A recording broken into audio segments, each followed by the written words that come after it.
If you're a new songwriter, something you definitely should do is ask other songwriters you know, hey, what are some things that I should probably avoid?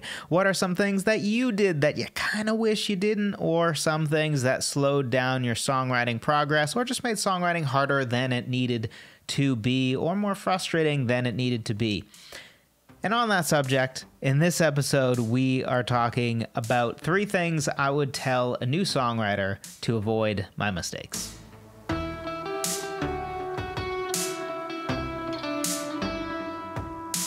Hello, friend. Welcome to another episode of the Songwriter Theory Podcast. I'm your host, as always, Joseph Adala. Honored to have you here talking with me about songwriting. I'm glad that you care enough about songwriting to listen to an entire podcast about it because songwriting is important to me. So it, of course, brings me joy when I know that it's important to other people as well. If you haven't already, be sure to grab my free guide, 20 different ways to start writing a song. Really, it's a cheat sheet. It has 20 different ways with a brief description of how you could start a song, whether from a lyrical standpoint or from a musical standpoint, because that is a great way to really change things up. It's a great way to grow as a songwriter, is not starting songs all the same way, because sometimes that's why we get stuck, is we write songs the same way over and over again. We always start with a chord progression, And that can get stale. That can make it so that our songs don't improve as much. That can also just make it so that we're less inspired. And frankly, the more inspired we are while songwriting, the more likely it is to be fun,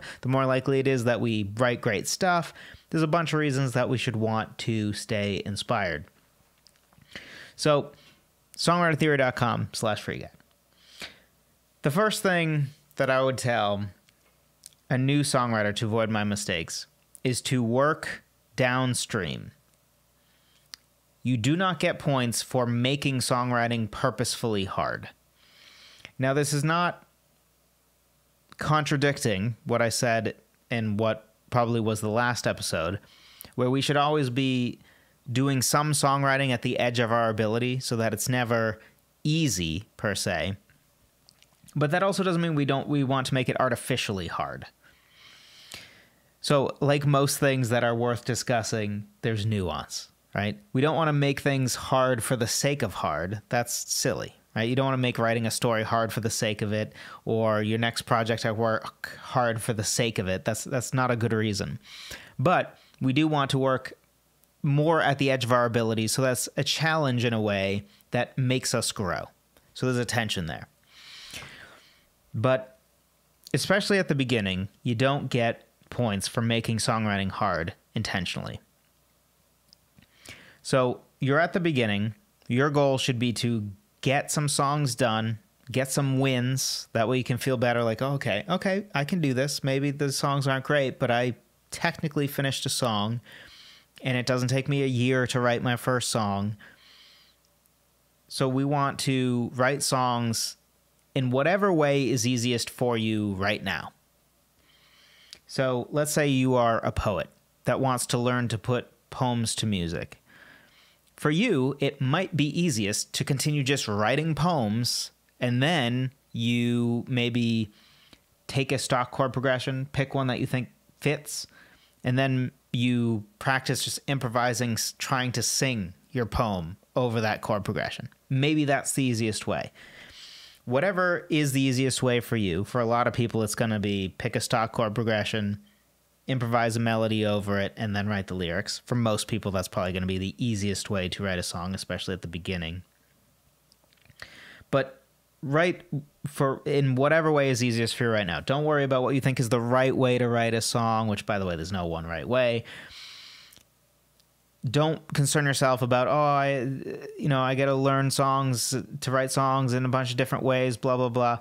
Yes, I know I literally just talked about how that's a good way to grow, and that's a good way to push ourselves, and that's true.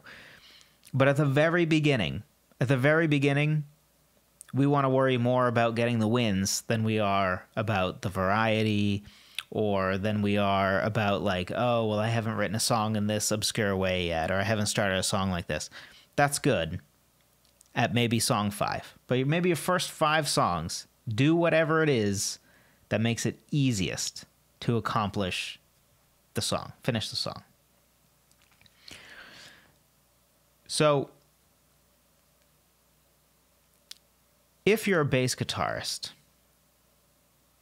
and for you, what comes natural is actually building a song off of a bass line. Even though in your head you may think that bass isn't a quote-unquote songwriting instrument, and you may think that, oh, songs start with chord progressions, which that's not even true. A lot of songs do, maybe, but a lot of songs don't. A lot of great songs don't. I actually don't think that starting with a chord progression is the best place to start even. I actually think it's one of the weaker ways to start a song. But a lot of songs do start that way. But who cares? If bass is what comes naturally to you, that's the way you should focus on. Should you get the 20 different ways to start writing a song and, yes, implement those things once we get to song 4 or 5 or so? Yes. That's going to help you grow as a songwriter. And you might discover that even though you are a bass guitarist, first and foremost, that the best way for you to write a song might actually not be with bass first. It might be, it might not be. But if the easiest way for you to write songs at the beginning is for you to write bass first, do that. Even if, let's say you don't play any songwriting instrument at all, and I say songwriting instrument, let's put quotes around that, right? But when I say songwriting instrument, I think we all know what I mean. I mean, largely piano and guitar, and then maybe you could consider bass, but basically piano and guitar, right? Those are songwriting instruments. Maybe you could throw like ukulele in there. Depending on your genre, you could maybe be like, oh, well, I do folk, so the banjo counts. Sure. But most people don't write songs with the flute or with the violin. Most people don't even write songs with drums, first and foremost. Drums is another maybe arguable one. But throw that away for a second. Who cares? If you have it in your head that you need to learn piano or guitar before you can even start to write songs, no, you don't. Will it be helpful? Absolutely. Absolutely. I think there's no more helpful tool for songwriting than knowing how to play the piano. I think it's like maybe if you're going to pick one thing to help with songwriting, it's either music theory or that. It's one of those two. Not that they're mutually exclusive, of course. But whatever it is that right now is easiest for you, go that route. Maybe right now you're just a flautist. You're not even much of a vocalist. So the best way for you to write a song is to actually write the melody first, because a flautist is probably very used to thinking melodically, because that's a lot of what you play. And then figure out the chord progression, and then later figure out the lyrics and the singing. You already wrote the melody with the flute. Who says you can't write your vocal melody with the flute? Of course you can. That might be the best way for you right now. Whatever it is, work downstream. Which just means work in a way that you're not working against the stream. You're not working against your own nature right now. You're not working against your current talents. You're working with them. If you're talented as a drummer, and that's the only thing you do, you don't know anything about music, because a lot of drummers are kind of like singers, right? Where like they're musicians technically, but a lot of times, other musicians might be like, but not really, just because, they don't know anything about music and notes and things like that. Because you can be a great singer and know nothing about music, and you can be a great drummer and know nothing about music, but that's less true for other instruments. So let's say you're one of those people, right? And you're sick of being made fun of by your friends, or maybe not friends. And you maybe even agree that, like, yeah, I'm a drummer, maybe I'm even a very good drummer, but I'm not a musician per se, or at least I don't know anything about music. I just happen to be a great musician despite that. However you want to look at it, right? Play to your strengths. That's okay right now. Would it help for you to start picking up maybe guitar as a quick... It's pretty quick to pick up guitar and get to a point where you can write songs with the guitar. I think it's faster than the piano. I think the piano is a better tool for songwriting, but a guitar is a much easier tool for songwriting in the sense that probably after 2 months of practice, you're decent enough at the guitar to start writing songs with it. The piano, I don't think that's true. I think it requires more time, but it's going to be worth it. Anyway, that's not what the conversation's about. Write songs downstream. Don't make it harder than it has to be. Don't let any quote-unquote songwriting rules or, all songwriters play the guitar and all songwriters play the piano, and don't let any of that get in your way. Do whatever is going to make it easiest for you to write a song now and be like, great, I can do this. Idea number 2. Don't be afraid to get more sophisticated slowly over time as you learn. And in a way, this probably sounds very similar to the last one. And it's not entirely different than the last one, but it is different. So what do I mean by this? Before we were talking more about writing downstream, where we are writing in a way that we are allowing our talents, what we're naturally good at already, to influence the way we write songs, rather than just writing songs the way we think songs should be written. We do whatever is easiest for us. This is more talking about, don't find yourself in a place where you are trying to bite off more than you can chew at this time. Here's an example. No one starts by sculpting the statue of David or painting Starry Night, right? That's okay. An email that I get fairly often, which, by the way, I've mentioned that I'm trying to rework the show, something I want to do, because emails is something that I get a bunch of them, so I fall behind. I still want to get through basically all of them. I don't think I can continue to respond to every one of them, and probably for the last 3 months, that's the window in which maybe emails haven't been responded to. I want to respond to them in a way that I anonymize it, so that you can say whatever and you're not getting thrown under the bus if people you know are listening to it or listening to this podcast, and I don't know, maybe you're asking something slightly sensitive.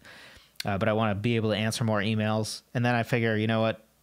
A lot of the questions are kind of the same that you get over and over again. So it would be helpful to give to everybody else. But anyway, that's a part of the idea for the rework of the show. But anyway, an email I get periodically is some version of somebody sending me a song that they really like, often from someone like the Beatles, and they say something like, Joseph, you said that we should largely, write songs in key, right? Where we're using all notes and chords that are diatonic to the key, which means naturally occurring in the key. So if you're in C major, you'd never use a note outside of C major. And they'll be like, but I just listened to this Beatles song and they use a major 3 chord in a major key, when normally that would be a minor 3 chord. What gives, right? And the answer to that is always, well, it's not that you can't do that or even shouldn't do that, but that's something that we should grow into. Because the first songs you write shouldn't be breaking all the music theory rules, if you want to call them that, or rules of music composition or whatever, which even that's not rules of composition, right? There's such things as borrowed chords, and there's such things as, just going into, modal movement. There's a whole bunch of different things that are perfectly fine and even great to do at some point.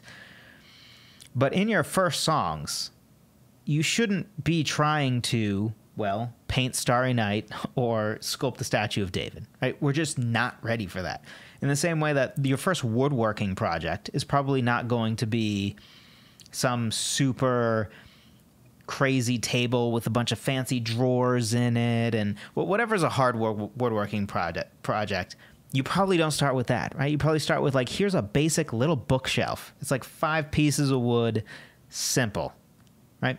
That's how you start with things. And a great way to set ourselves up to fail is when we refuse to write from where we are at. If we bite off more than we can chew and we are overzealous at first. And I don't mean this in a discouraging way. It's more that I don't want you to burn out and fail. So the best thing you can do is write at the current skill level you are. And if you're a beginner, it's not... Of course, you're at the position where you don't know any better than basic chord progressions, or even stock chord progressions, where you don't even know how to put a chord progression together. So for you to put yourself in a position where you're already, doing things like, oh, I'm using a borrowed chord over here, And I actually use modes over here rather than just sticking with major and minor keys. Those are all good things eventually when we know what we're doing. But until we know what we're doing, it might be something that we should just not do. So the other side of this is we should get more sophisticated over time. Just as an example of this, a few years ago, probably when I first started teaching modes, I hadn't really used modes much in music when I actually wrote. I understood modes, but I didn't use them that much. And I remember thinking, why? I should, right? I'm talking about them, so now I'm going to put it into use. And it was just something where I realized music theory-wise, I kind of hadn't pushed the envelope for a few years, where like the music theory that I understood and that I used and put into practice in my songs stayed stagnant, where I understood more music theory than I actually used. And I remember thinking, why? Why don't I start to use modes more? Why don't I start to use borrowed chords more? So there was a whole phase where pretty much every song I was writing, my unofficial rule for myself is let me try to find at least one spot in this song where I can use a borrowed chord, because I want to practice using borrowed chords. And it will add some freshness to the songs, right? Stuff I hadn't really done before. Doesn't mean I didn't know how to do it. It just, I hadn't really put it into practice for many different reasons, including, you know, certain style and all that. But the point is that's probably the best way to handle it, where we're not, because, and by the way, again, this is a mistake I made. Early on, I did try to bite off more than I could chew. And then I took music theory classes in high school, and I'm like, oh, this is why all my songs sound incoherent and stupid. Because, you know, I tried to write in this more sophisticated way than I was equipped to do at the time. I should have started before I knew any music theory. The best way to start is to start with stock chord progressions. That would have been the way to go.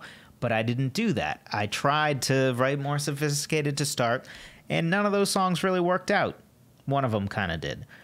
Although it had an accidental key change in the verse, and the chorus were in two different keys, which you can do, but it didn't work super well for that song because it wasn't intentional, because I didn't know what I was doing. And on this, you're probably not going to be as good as your favorite songs and your favorite artists right away. And you need to allow that for yourself. Something I mentioned, I think, in a recent video is it's wildly unfair for you to compare your first song to your favorite artist's 500th song or 150th song, right? They're your favorite artist, and they're hundreds of songs in maybe, or 100 songs in, or 50 songs in. Not to mention that you might be comparing yourself to, you know, one of the upper echelon of songwriters, which is wildly unfair, right? That's like the first book you write, you think, is this the best book I've ever read, the one that I just wrote? And if the answer is no, I suck. Like, you might have read some of the greatest books of all time. Don't do that to yourself, right? That's unfair to yourself. But if you allow yourself to write just a good book to start, and then, you know, someday you might find yourself in the upper echelon. But we're probably not going to start there. No author's best book is their first book, except Harper Lee, To Kill a Mockingbird, but that's because it's like her only book, essentially. But that's rare, right? That's the exception, not the rule. So don't be afraid to get more sophisticated slowly over time as you learn. Don't bite off more than you can chew. Of course, you can ignore this advice, but, you know, if you don't understand the theory of how the Beatles did a thing, or some artists, probably don't do it yet. Or do it, literally just borrow it, steal it from that song, not knowing how it works, and, you know, note to yourself, okay, later I should figure out why this works, what's going on here. Number 3, be biased towards writing a lot of lyrics to get to quality. A temptation, I think, that exists when it comes to lyric writing, a big one that I certainly had, and honestly still have, is to sort of sit and try to dream up brilliant lyrics off of the top of your head. I would sit in front of a blank page and not even necessarily think I have writer's block. I would actually intentionally not write and think. And I'm not saying we shouldn't do this at all, but it is better to write and think by writing than it is to just sit and think. Some of that maybe should be mixed in. If you can't get a line to work, you keep rewriting it, and then you take some time, you sit back and you say, okay, what really is going on here? What are some different analogies I can use? What's a different symbol I can use? What's a different, better word that I can use here that isn't quite working? But overall, our writing process when it comes to lyrics should be far more active than passive. It shouldn't be just sitting and dwelling and thinking. It should be doing. I think this is one of the biggest misconceptions that there is about art in general. So many people have this misconception that art and great art comes from just you sit there and you obsess and you just think and you think and you think until you get a brilliant idea and then it just flows perfectly. Delusion. That's delusion. Does that happen sometimes? Yes. Most great art is not that. The Statue of David was not just like, oh, let me just feel and think. No, it takes great skill. And a lot of songs, a lot of the best, your favorite songs are songs that didn't come together in 20 minutes. A lot of them might be songs that had a long history of, like, honestly, it took us years off and on to write it. We kind of had one part and we didn't know what to do with it and we put it on the shelf and then we brought it back. The best thing we can do is be biased towards action, especially when it comes to lyrics. The best way to get to great lyrics or good lyrics is to write a lot of lyrics. And I don't mean write a lot of songs and get a lot of practice writing lyrics, although that could also be true. But try to do something like write 10 versions of the lyrics of every song as quickly as possible. Or something that I try to do, if I'm writing the first verse of a song, I will try to, as quickly as possible, I will just write 10 different versions of the first verse. And sometimes if there's a line I really like, I'll be like, okay, for the next version, I'm actually going to keep that line, but I'm going to rewrite everything else. And this is all before we even get to the editing stage. It's something I say a lot, but I think it's something that merits repeating. Writing is discovery, not building. Building, you have to deconstruct to undo a mess up. Right? If you screw up when you are building a house, you don't get to just keep going, right? You have to, like, tear it back down because you did it wrong. If the foundation is wrong, the whole house is screwed, right? Like, you gotta tear down to build back up. That's building. If you think that's what songwriting is, it is not. Most creative things are not. Maybe all. I haven't thought about it, but for songwriting at least, it's not. A better way to look at it is not that you're building a song. Well, you are building a song, but in the specific instance, when you're writing your lyrics out, the building maybe comes later. But when you're writing, the best way to think of it is this is discovery. I'm trying to discover what the right first verse is. You know, what are some of the lines maybe, and that's before we get into more of a building stage. But that initial part where we're writing the lyrics, before we're editing the lyrics, that is something where you're in discovery. And discovery doesn't have failure. There's really no such thing as failure in discovery. If you're put on an island and you're just walking around to discover what is on this abandoned island, what would failure be? I don't even know. Like, you didn't find the right thing, but, like, you don't even know what's there. There's no such thing as failure when you're trying to discover, really, unless there's a specific thing you're trying to discover. But I think that's a better way to look at lyric writing. It's a discovery process. There's nothing. If you write a stupid lyric, it doesn't matter. Just keep going, right? That lyric will never see the light of day. It will never make the final cut. That's okay. It's one more bad idea you got out. It's the whole quote about, like, I just, you know, I didn't fail a 10,000 or whatever it is about the light bulb, right? It's evading me. But Edison allegedly said something like, you know, I haven't failed 10,000 times, I just found 9,999 ways to not make a light bulb, or something like that, right? You got to think about it that same way when it comes to lyric writing. So write a lot of lyrics. Fail fast, fail hard. It's okay. Nobody's ever going to see it. And that's the best way to get to better lyrics. Not sitting and dreaming more and thinking more. And again, I am first in line to be tempted by this. I'm still highly tempted by this. But it almost always turns out better when you just write.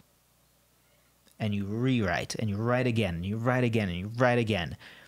And even if you're at the point where you write a verse, let's say, and the next time you write the verse, you keep everything the same, but you change one word, and that one word makes a big difference. It's a more precise, more vivid word. It fits better. It's more emotional. It's more evocative. Great. You just upgraded that lyric by a ton. One word can make a huge difference in lyrics. So be biased towards writing a lot of lyrics to get to quality rather than sort of sitting and dreaming, which maybe for you isn't a temptation, but for me, it certainly always has been a temptation. And I think it is probably for a lot of people just because of that. Just so many toxic, like, portrayals of art in our world. And one of them is, the dreamer who's totally disorganized and is just like, just leave me alone and let me just ponder for years and years, and then I'll come up with the most brilliant art piece ever. And it's just almost completely a lie. Again, doesn't mean it doesn't happen, but it's the exception, not the rule. And most of the most effective artists are organized people who have a process and have even systems maybe. And it's just one of those giant misconception things that is pushed by seemingly every movie and stories, and the stories that get picked up by a newspaper, which who reads those anymore? But anyway, again, if you haven't already, be sure to grab my free guide, 20 different ways to start writing a song. If you're writing your first song or your second song, maybe ignore this list, except for go through the list and say, which of these is going to be the most downstream for me? Which one's going to be the easiest one for me? And I'm just going to do that one for the first 3, 4, 5 songs. Then pick the next one that's going to be most downstream for you. And eventually you want to learn to write songs in different ways because, again, sometimes you may be surprised which way is most effective. For me, for example, I wrote the lyrics first and eventually learned that me writing the music first actually is helpful. And specifically, usually for me, it involves starting with the bass line or starting with the piano riff. Very rarely do I just start with a chord progression. I think that's not a great way to... I think it's a great way to set up your song for failure in a lot of cases, not always. But again, you got to figure out for you what's downstream now, but you also want to discover over time what's going to be the best way long-term for you to write songs. And often this is going to be a variety. I have bread and butter ones that I go to for maybe 50% of songs. And then some of those other 20 things I'll dabble in once in a while as just a way to refreshen up, get reinvigorated creatively. Can be a great way to go. Songwritertheory.com/free guide. Thank you so much for listening. I appreciate every single one of you. Also, if you're watching, I appreciate you on YouTube as well. And I will talk to you in the next one.